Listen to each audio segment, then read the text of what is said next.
நாரணரே, இந்த தேவன் இந்த தவம் முழுவதும் முற்றும் தொலைக்கருத்தான் இல்லை, இடையிலே தவற விட்டு விட்டான். என்ன காரணம்? அப்போ இங்கே நடந்த சம்பவத்தை நாராயணமூர்த்தி இடத்திலே எடுத்துரைக்கின்றார். இவர்கள் 2 பேரும் நாராயணரும் ஈஸ்வரரும் வருகிறார்களே என்று சொல்லி ஆனந்தப்பட்டு அவர்களை வரவேற்கிற நிலையிலே, ஐயா வர வேண்டும் வர வேண்டும் வர வேண்டும் அப்படி என்று போற்றி நிற்கின்ற வேளையிலே இந்த சம்பவத்தை சிவபெருமான் நாராயணரிடத்தில் சொன்னவுடன் இதை கேட்ட சம்பூர்ணனும் பரதேவதையும் என்ன எண்ணுகின்றார்கள்? ஐயை, நாம நின்ற தவத்தை முழுவதும் நடத்தாமல் இடையிலே தவற விட்டு விட்டோமே. சரி, நாம் எண்ணியது இவர்களுக்கு எப்படி தெரிந்தது? ஓடி வந்து கால்களை பற்றிக் கொண்டு ஆவி மருகி சொல்லுகின்றார்கள். காரணரே, நாங்கள் கருத்தில் நினைத்ததெல்லாம் பூரணமாய் அங்கே புகுந்துதோ என் சிவனே. நான் உரைத்தேன் இந்த பெண் அறிவாள் என்று சொல்லி, ஆனால் இந்த நாடறியும்படியாக எப்படி ஆகிவிட்டது? ஒருவர் காதுக்குள்ளே இன்னொருவர் ரகசியமாக பேசியது போல நாங்கள் ரகசியமாக பேசினோமே.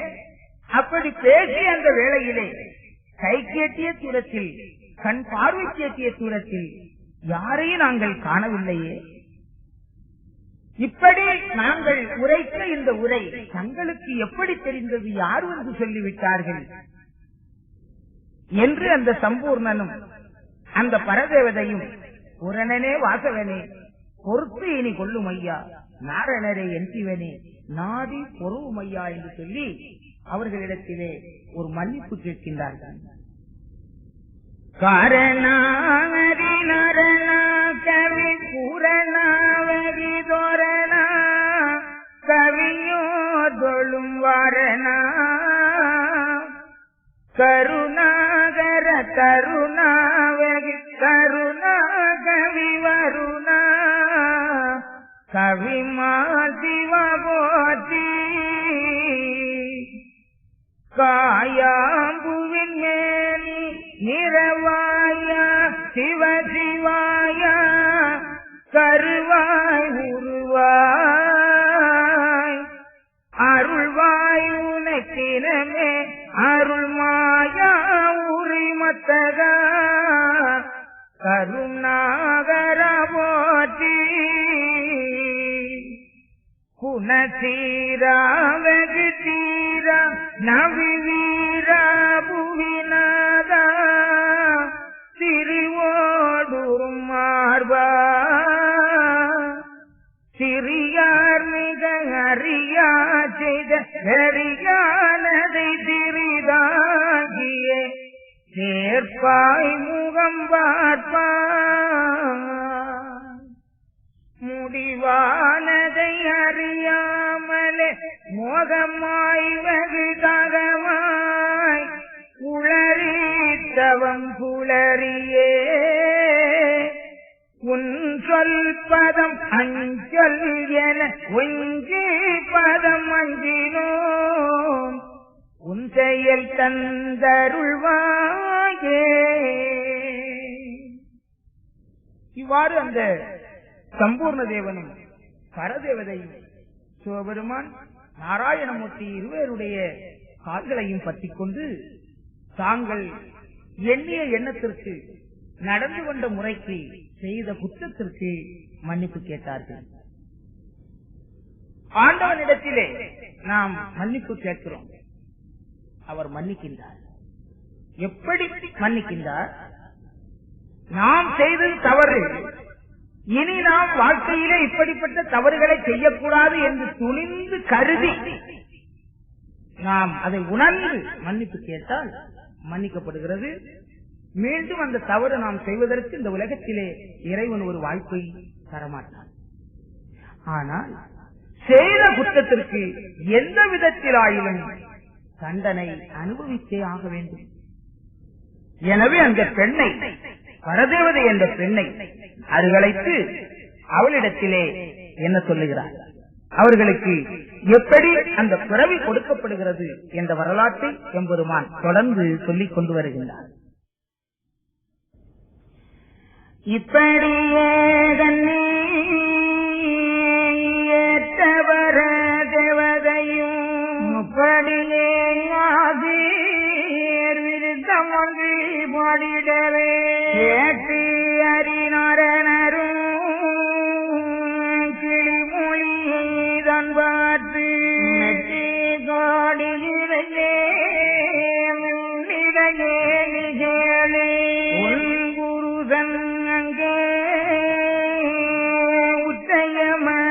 மோகம்மதி என் புரிதி வாடி தரிப்பதினா அவனை நீ மறந்து ஆனதெய்வ புரணனை இவனை மிக காவிரும் அதிலும் நிறைவேற மாட்டாமை நினைத்த கேடித்தனையா நிறபோனி பூமிகளே பெரிய சான்றோர் வழியில் எம வழியில் ஓர் பிறவி என் மகவாயங்கிருக்க அமைப்பானதற்கு அவ்வழிதான் இளையே இந்த தவக்குறைக்கு இன்னும் அங்க பிறந்து இந்த புருஷருக்கு முன்வேலையும் கழித்து அழுந்த துயரப்பட்டு அவர் ஊழியங்கள் செய்து உயிர்ந்த மொழியங்கு போடும் சரசமற்று என் நேரம் தனக்கு ஏக்கமுடன் அழுந்தி என்னே கேளுங்க மிகு சேவல் நண்பழியில் கொண்ட பட்சத்தாலே கோதையே உண்மையும் தான் கண்டிச்சை கூர்ந்து கரும கருவினையாருவான் முறிவை கைக்குள் வசமாக்கி வழிவா பருவமதி பாவையரே நீவனோடு இருவர் ஒருவரென இச்சை மிக கூர்ந்து உருவை மறந்து கொண்டவனை தான் மறந்து தாய் தகப்பன் மாமன் தமையன் தம்மை மறந்து வாயிற்படி மறந்து வாழ்வை மிக மறந்து இந்த மனை மறந்து சுகசோபனம் மறந்து சந்தானம் மறந்து சகலர்க்கும் நாணம் ஒன்று புருஷன் தனக்கு மூலக்கருகடனுக்கு புருஷன் தானே உலகம் தானறிய கட்டின மங்கிலியம் காசினியோதமறிய போனே கீர்த்தி மிக பிறந்து மேலும் பல தொந்தரவு மிகு நாள் வழிதோறும் தேனி மிகவாகி கிரேதோ மிகங்கடைந்து உதிரம் வெளியாகி உச்சருமை விக்கரும் ராமல் வீட்டை விரித்து மேலே தெய்வம் வழியாய் நாட்டை தாங்கி நாட்டியார் போலிருப்பார் சிவனாரும் எம்பெரும் ஆளூரைக்கு வழியினை அமைக்க அணங்கும் அவனிதனிலே பிறக்க எமகுலத்தில் வந்து இயல்பாய் பிறந்தனடாது பூமியில் வளர பிறந்த பின்பு காதிகரம் அணிந்த கந்தீகரதாமன் தேவந்தனை பார்த்து செப்பி வாரம் பெருமாள் உலகில் உண்டலுற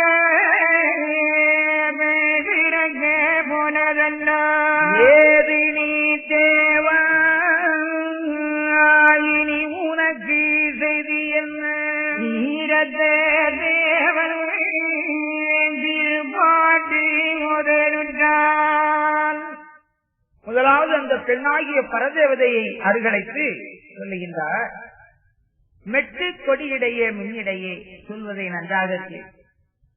இயற்கையிலே உன் புருஷன் ஒருவன் உச்சயம லோகத்திலே இன்புருகி வாடி ஏங்கி தவித்துக் கொண்டிருக்கின்றான். அதற்கிடையில் நீ அவனை மறந்து இவனோடு வாழ வேண்டும் என்று ஆசைப்பட்டிருக்கின்றாய். ஆனால் நீ உங்கள் ஆசை நிறைவேறாது போகிற ஒரு தவக்குறை ஏற்பட்டு விட்டது. எனவே இந்த குற்றத்திற்கு நீயும் பூலோகத்திலே மனுவாக பிறந்து உன்னுடைய முந்தைய புருஷனும் பூலோகத்திலே மனுவாக பிறக்கின்றான். அவனுக்கு நீ செய்யக்கூடிய இன்னும் சில குறைபாடுகள் கடமைகள் இருக்கின்றது. அங்கே அவனுக்கு நீ தாரமாக அமைந்து அவனுக்கு செய்ய வேண்டிய ஊழியங்களை எல்லாம் செய்து நிறைவேற்றி இருக்கின்ற காலத்திலே இந்த சம்பூர்ண தேவன் உன் வழியிலே வந்து பிறந்திருப்பான். இவனை கண்டு இவனோடு வாழ வேண்டும் என்ற ஒரு ஆசை உனக்கு ஏற்படுகின்றது. அந்த ஆசையின் காரணமாக உன்னுடைய சொத்து வத்துக்கள், உன்னுடைய சொந்த பந்தங்கள், உன்னுடைய கணவன், உன்னுடைய வாயில் மனை மறந்து இவன்தான் புருஷன் என்று நீ இவனோடு வந்து செய்ய ரத்தமாக வாழுகின்றான். அப்படி வாழுகின்ற வாழ்க்கை காசினியோர் அறியும்படியாக கட்டிய திருமங்கலியம் விளங்குவது போல உலகத்திலே விளங்கும். அப்படி இருவர் ஒருவர் என வாழ்ந்திருக்கிற போது ஊர் உலகத்திலே குடும்பத்தில் உள்ளவர்களுடைய சில சொல் பேச்சுக்கள் உன் காதலப்பட்டு இவ்வளவு ஒரு பொண்ணா, அப்படி அங்கே ஒரு குடும்பம், ஒரு புருஷன், பிள்ளை எல்லாம் இருக்க, அதெல்லாம் போட்டுட்டு இப்படி வந்து வாழுகிறாளே என்ற ஒரு கேலி பேச்சு உன் செவி வழியாக மனதிலே புகுந்து கிலேசம் மிக ஆகி உதிரம் வெளியாகி உச்சருமல் விக்கலுமாய் தீன் அறாமல் மந்த செடியப்ப செய்கை ஏற்பட்டு வீட்டை விரித்து மேலே தெய்வ வழியாய் நாட்டை அரசாண்டு நாச்சியார் போல் இருப்பார். இவ்வளவுதானா உலகம்?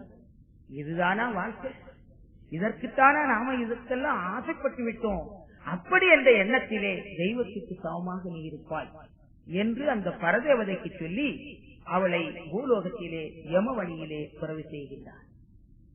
அடுத்தபடியாக கால்கரங்கள் நடுங்க நெஞ்சம் பதற நின்று கொண்டிருக்கின்ற சம்பூரணனை பார்த்து சொல்லுவார், சம்பூரணா, உனக்கு தாரம் போல் ஆக்க வேண்டும், அப்படி இவளை எனக்கு பிறவி செய்து தர வேண்டும். நாங்கள் 2 பேரும் கணவன் மனைவியாக பூலோகத்திலே வாழ வேண்டும் என்று ஆசைப்பட்டு அந்த வாழ்வுக்காக வேண்டி நீ ஒரு தவம் இருந்தாயே. தவத்தில் குறைபட்ட காரணத்தினால் அந்த மாது, அந்த பெண் இந்த பூலோகத்திலே பிறந்ததை நீ பார்த்தாயா? இனி உனக்கு செய்தி என்ன சொல்லு? உனக்கு என்ன வேணும்? எப்படி பூலோகத்திலே பிறப்பதற்கு உனக்கு சம்மதமா? அப்படி என்று கேட்டார். முதலாவது சொன்னதை தவற விட்டு விட்டோம். அதை கேட்டிருந்தால் இத்தனை கேடு ஏற்பட்டிருக்கார். இரண்டாவது வந்து தவம் இருந்த அந்த தவத்திலும் தவத்தையும் தவற விட்டிருக்க. இப்படி பிழைக்கு மேல் பிழை ஏற்பட்டிருக்கிறது. நமக்கு என்ன பிறவி கிடைக்கிறதோ, எத்தனை சங்கடம் ஏற்படுகிறதோ அப்படி என்று பதறி ஓடி வந்து சிவபெருமான் நாராயணமூர்த்தி 2 பேருடைய பாதங்களையும் பற்றிக் கொண்டு அவன் என்ன சொல்லுகின்றான்? 6 செங்கடை சூடியனே அலையிலே துயில் ஆதிபராகவா நீருமேனி நிரந்தரம் பூசிவா நீ சிவா சிவ மைத்துனராகவா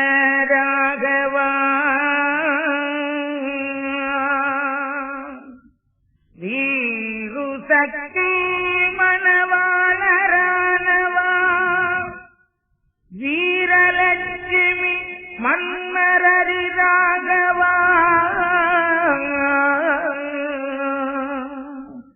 ஏறு மீதி ஏறிடும் ஈஸ்வரா எமையாட்கொள்ளும் நாரணா போற்றியே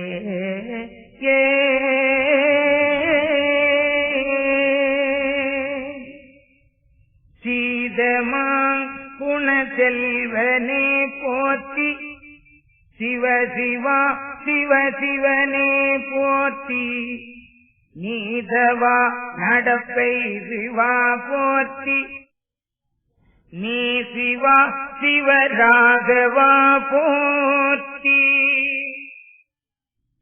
மாதவா ஹரிகேசவா போற்றி வல்லனே ஹரிசெல்லனே போற்றி ஆதவ ஹரிநாரணா போற்றி அநாதியே உந்தனை போற்றி போற்றியே. இவ்வாறு சிவபெருமான் நாராயணமூர்த்தி அவர்களுடைய பெருமைகளை சொல்லி அவர்களை புகழ்ந்து ஆடி அடுத்தபடியாக தமக்கு நேர்ந்த குறையை அவர்களிடத்திலே எடுத்துச் சொல்லுகிறான். என்ன சொல்லுகின்றான்? ஐயனே தவஞானிக்கும் போதிலே இந்திராணி மன்னன் இந்திரன் ஆனவன் பொய்யும் மாய்கை நினைவதில்லானவன் கொட்ட கிரீடமேலுப்பன ஆசையால்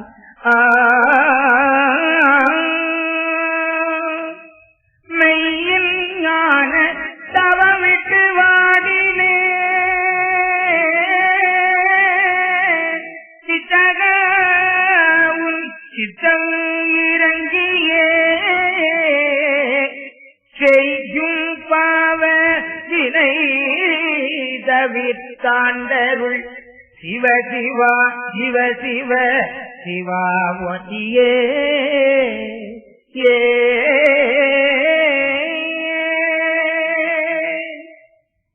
ஐயரே, நாங்கள் 2 பேரும் ஒரு உயர்ந்த ஒத்த நிலையை பெறுவதற்காக தவம் இருந்த வேளையிலே இந்திராணியினுடைய மன்னன் தேவலோகத்துக்கு பட்டத்துக்குரியவன் இந்திரன் தேவேந்திரன் சூடி வந்த திருமுடி என்னும் பொய்யான மாயிலே என் மனதை பறி கொடுத்து விட்டேன்.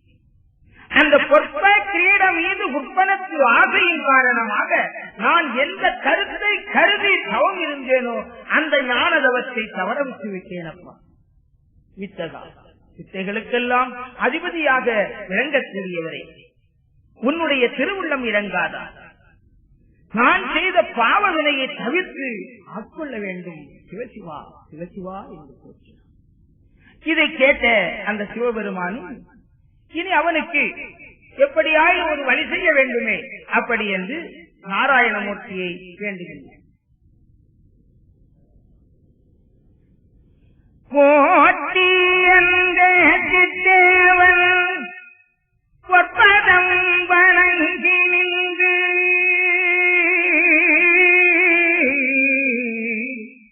ஆக்கியை சூடும் வேதன் ஆகமே இச்சை கூர்ந்து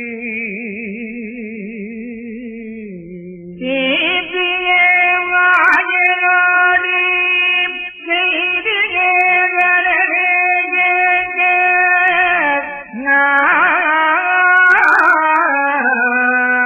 நாசிகை புகழும் தெய்வ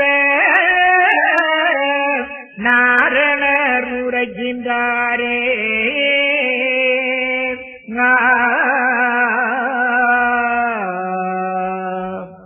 நாரணரே, இந்த சம்பூர்ண தேவன் சொன்னது எல்லாம் கேட்டீரா? இனி அவனுக்கு என்ன செய்ய வேண்டும்? என்ன சொல்லி அவனை இந்த பூலோகத்திலே மனுப்புரவி செய்ய வேண்டுமோ அதை முறைப்படியாக நடத்துங்கள்.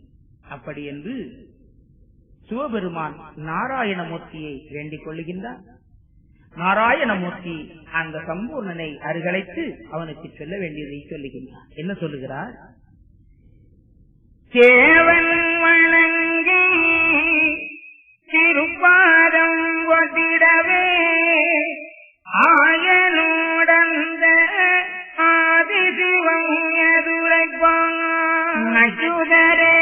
தேவனுக்கு யானே வேடமையது நிச்சயமாய் சொல்லி நீரழும் என்றுரைத்தார். நாராயண அகம் மகிழ்ந்து தேவனோடு செப்புகிறோம் என்று தேவனு கங்கதுரைப்பார். கேளாய் நீ தேவா கீழானே மங்கையரை காணாத தேவகையில் சரியாக வேணும் என்று நின்றாய்தவற்றில் நினைவொன்றை தான் நாட்டி கண்டாளி நினைத்த நினைவுதவர் சொத்திடுமோவினையாருக்கு துருதி நேருளாகி நீல நூலின்றி நீதவதினைக்கையிலே ஆசை நினைவாமோ அறிவு கட்ட மதேவா பாதம் மறுத்தல்லவோ வரகதி காணுவது ஏதிகாய் உங்களுக்கு நிறைவு வந்ததினால் மாதே பிறந்தது போல் வையகத்தில் நீ பிறந்து எந்த நினைவதற்கு இனி திறந்து நீ திறனாய் சொந்துயரம் எல்லாம் சொல்குவியதுலைத்து கண்டி அந்த மங்கையரை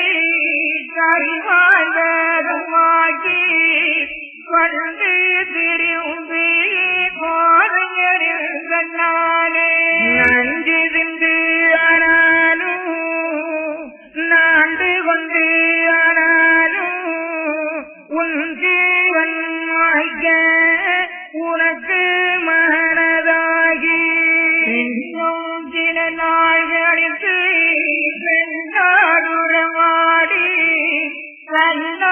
கண்ணாவியம்போல் தானிருக்கும் நாளையிலே உன் துயரம் தீர்த்து உன்னை எடுத்த மகவாய் என் துயரம் எல்லாம் யானே நீ மசல் செய்து என் பரிசை காணவும் எல்லாமூலங்களுக்கு ஒன்றரசு தம்பு புதியாட வைத்திருவேன் என்று மாதிட்டினரும் இப்படியே சொல்லிடவே அங்கு அந்த தேவன் அவரடி கண்போற்றி ஐயாவே பூமிகளில் அவரடி போயும் வீரே பொய்யான கணியில் பூமிகளிலே பிறந்தார். பிறந்த வழியும்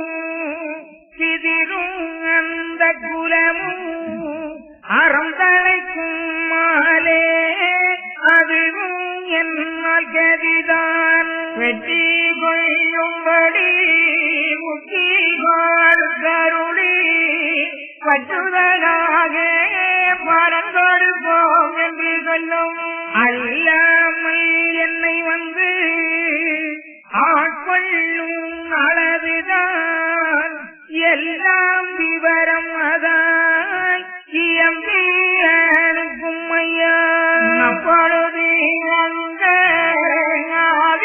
நாராயணரும் செப்புகிறார் அந்த தேவகரட்சியிடம். உடனே நாராயணமூர்த்தி அந்த சம்பூர்ண தேவனை அழைத்து செல்லுகின்றார். கேளாய் தேவா, உன்னைவிட கீழான ஒரு மங்கையை உன் அளவிற்கு மேலாக்க வேணும் என்று ஒரு தவம் இருந்தார். நினை ஒன்றை தானாட்டி நீ இந்த தவத்திலே இடையிலே வந்த அந்த எண்ணம் அந்த தவத்துக்கு ஒத்து வருமா கண்டாள். எல்லாம் தெரிந்திருந்தும் நீ இப்படி செய்யலாமா? தவம் என்று சொன்னால் சூழ வினை அறுத்து சுருதிலே உள்ளாக்கி நீள நூலிட்டு நிற்பதல்லவோ தவம். அதற்கிடையிலே ஆசை நிறைவாமோ அறிவு கட்டமாதேவா. பாசம் அறுத்தல்லவோடா அந்த பரகதியை காணுவது. இப்படி உனக்கு இடையிலே இந்த நினைவு வந்த காரணத்தினால் அந்த குற்றத்திற்காக நீயும் மாது பிறந்தது போல இந்த வையகத்திலே ஒரு பிறவி எடுத்து வாழ்ந்திருக்கின்ற காரணத்தில் நீ வாழ்ந்து கொண்டிருக்கின்ற அந்த காலத்தில் அந்த பெண்ணை கண்டு அந்த பெண்ணை அடைய வேண்டும் என்ற ஒரு ஆசை உனக்கு ஏற்பட்டு, ஆனால் எண்ணியது போல அந்த பெண் உனக்கு கிடைக்கவில்லை. அப்படி ஒரு சூழ்நிலை உனக்கு அமையும். அப்பொழுது நீ நஞ்சிருந்து ஆனாலும் நாண்டு கொண்டு ஆனாலும் மாண்டு விடுவோமா என்று ஒரு மனநிலை உனக்கு ஆகிவரும். அப்படி இருக்கிற போது உன்னுடைய எண்ணப்படி அந்த பெண் அந்த புருஷனை, சொந்த பந்தங்களை இதையெல்லாம் மறந்து உன்னோடு வந்து உனக்கு மனைவி போல வாழ்வார். அப்படி வாழுகிற அந்த காலத்திலே பின்னும் சில நாள் கழித்து நான் வந்து உன்னை எடுத்து என்னுடைய பிள்ளையாக ஆக்குவேன். உன் துயரம், புகத்துயரம், என் துயரம், ஈசர் துயரம் எல்லாம் நீயே மாற்றல் செய்கிற அளவிற்கு என் வரிசை தானம் எல்லாம் உனக்கு தந்து பொன்னரசு தந்து புவியாள வைப்பேன் என்று அந்த சம்பூர்ணனுக்கு சொல்லி அவனை இந்த பூலோகத்திலே பிறவி செய்ய துணிந்தான். அப்பொழுது அந்த தேவன் திரும்பவும் அவருடைய திருவடியை போக்கி நின்று கேட்கின்றான், ஐயாவே, இந்த பூமியிலே அவதரி போய் துற அப்படி என்று சொல்லுகிறீர்களே, பொய்யான மாயை என்னும் கலியிருள் சேர்ந்த நிறைந்த இந்த வையகத்திலே நான் பிறந்தால் பிறந்த வழியும் பிதிரும் அந்த குலங்களும் என்னால் செதிகள் பெற வேண்டும், அறந்தலைக்கும் திருமாலே என்று அவரை வணங்கி கேட்டுக் கொள்ளுகின்றார். அல்லாமலும் தாங்கள் என்னை வந்து உம்முடைய புதல்வனாக ஏற்றுக்கொள்வேன், உன்னை பெற்றெடுப்பேன், வரிசை தானமெல்லாம் தருவேன் என்று சொல்லுகிறீரே, அது எப்பொழுது வருவீர், எப்படி தருவீர்? அதை அந்த சம்பூர்ணன் திருமாலிடத்திலே, நாராயணமூர்த்தி இடத்திலே கேட்டுக் கொள்கிறார். அதற்கு அவர் செப்புகிறார் ஒரு தருணம். இது அந்த சம்பூர்ணனுக்கு மட்டுமல்ல, உலகத்திலே வாழ்ந்து கொண்டிருக்கிற நாம் எல்லோருமே சம்பூர்ணர்கள் தான். அப்படி இருந்தும் குற்றம் செய்தார், அந்த குற்றத்திலிருந்து மீண்டும் அந்த பேரான பாக்கியத்தை பெறுவது எப்படி என்ற ஒரு நிலையில் இந்த உலகுக்கு ஒவ்வொருவருக்கு உணர்த்துவதின் பொருட்டாக சம்பூர்ணனுக்கு சொல்லுவதாக எம்பெருமான் இங்கே சொல்லுகின்றார். என்ன சொல்லுகிறார் பாருங்கள்.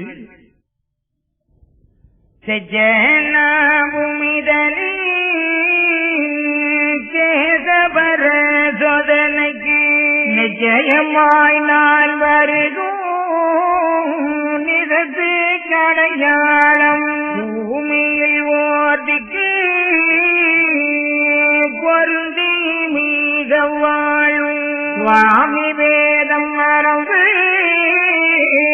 சுழவேதம் உண்டாகும் சாதி வரம்பு தப்பி நீலை மாறும் பாரிகள் மீது உண்டாகும் நீச குலங்கள் நலுநலன புமிதலே தொடர்ந்து பிடிப்பாது வானத்து இடிகள் வருட வருடம் தோறும் நீலத்து வீழும் நின்றி மழை முழங்கும் பூமி முழங்கும் பொழுது மிக சாய்ந்து வரும் தீமைகள்